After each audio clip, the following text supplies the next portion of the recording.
So in 1010, it's your first module. People really don't get started into it. You should. It's massive. There's so much to do. Most commonly failed module of all of the 5 years. It's really intense. People will have repeats. The CA is worth 30%, which it seems really scary at first, but the CA is a lot easier than the Christmas exam, so you want to be doing well in that. I think it's just the fact that it's your first exam in college as well, so you're not really used to the whole multiple choice style questions, especially if you're coming from leaving cert or something like that. So like, don't think of it as like, oh, the answer is on the page so it'll be easy, because sometimes like it's not just going to refresh your mind by being there, you actually have to know the stuff.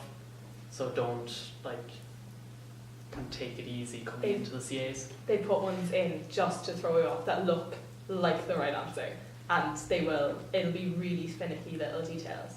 I mean, you can still get through it, no bother, yeah. But you have to work for it if you want to do well. And also just, no matter how small a diagram might seem in any of the lectures, it's probably going to come up. Like, they really ask anything within the lectures. Going to the lectures and what they highlight in it is the most important thing. For biochem, Tommy's questions at the end, do them. They are what comes up. His learning objectives are really good. His whole system with stars of importance and stuff, at the end he'll explain it to you, but it's really handy. And if you know his, then like earlier biochem lectures are kind of gone over again, so it's fine once you do. I'd also say, like, because you're coming straight from school or whatever, you're so used to having questions at the end of a chapter after everything. So like, Tommy's the only person that really has those, otherwise you're kind of left to your own devices.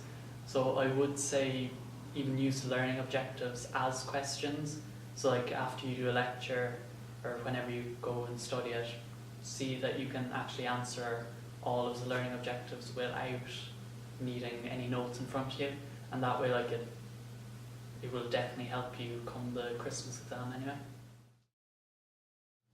Also in anatomy, first you have this thing called a spot exam, so obviously it's your first one you've ever done, so I mean it can be a bit daunting, but like, it's basically just what you've done in the labs.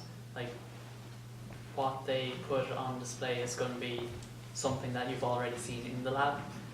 So what I recommend doing is, while you're in the labs, you sometimes use this thing, computer assisted learning. So it's anatomy and physiology revealed. Just remember the username and password.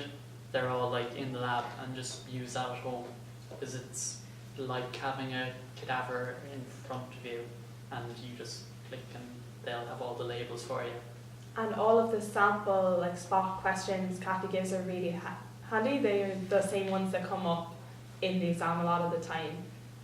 Kathy asks you questions as well, and I got really unlucky that I was the person that got asked every lab. It's not the worst thing. It's so fine to get these wrong. People were really stressed out at the start of the year. Like, the amount of times she asked me a question, I just went, I don't know. And she's okay with that. And a lot of the time, if you like make a fair attempt, she'll like help you or like just push you in the right direction. They're not the scariest things, but reading over a lab manual is so important before a lab, so you have some idea. You don't want to look stupid in the first like 2 weeks. Yeah, the lab manual is kind of your Bible. So just before each practical, make sure you read through like all Kathy's notes, Dr. Kwan's notes, and it's basically a transcript of her lectures, and whatever isn't in the notes that are in your lectures, just write it in. And I think Peter and Aoife mentioned this in the overview, that if you just have them all together in the lab manuals, it makes life easier for yourself. Also with embryology, which is part of anatomy in all the modules, like, there's a lot to learn, especially in 1010. It could be like 2 or 3 lectures, and like, I'm not saying don't study, but if you have come to a stage where you are limited in terms of how much time you have, it's only 1 question in the spots, and at most 1 question. It can be a guaranteed question though, because you have 1 lecture and it's 1 question, and if you go to that lecture, he's really nice in telling you this is a really important slide, study this. So it can also be a savior. I wouldn't let it out. Yeah. Oh, well, that's what I say. That's it. Pizza! Important thing. For biochem, Tommy's questions at the end, do them. They are what comes up. His learning objectives are really good.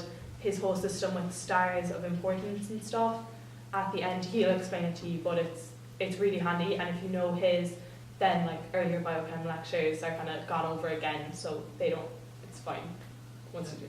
I'd also say, like, because you're coming straight from school or whatever, you're so used to having questions at the end of a chapter after everything.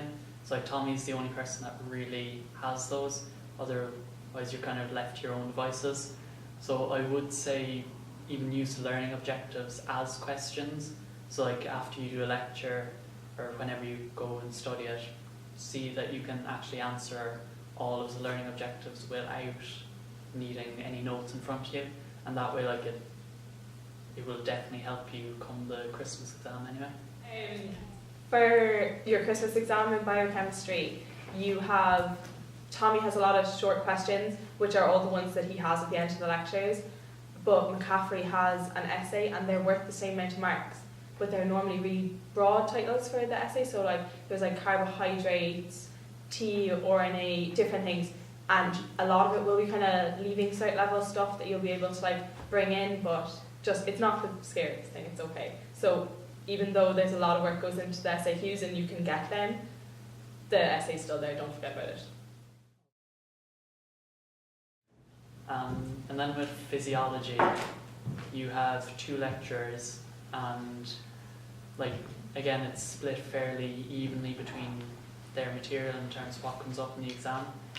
So, but like you can't decide that this slide isn't going to come up in the exam, because there's really no way of knowing, and they can ask on anything. Yeah. Like even if it's tiny print at the like bottom of a slide, that could be like the difference between your honours or your pass in some cases. A lot of, with physiology, especially in 1010, is understanding the concept, so it can seem really simple and what they're saying in the lecture is fine. They're going to ask you to apply that. So they're going to give you a situation and like, if this is the concentration of this and this is that, what happens?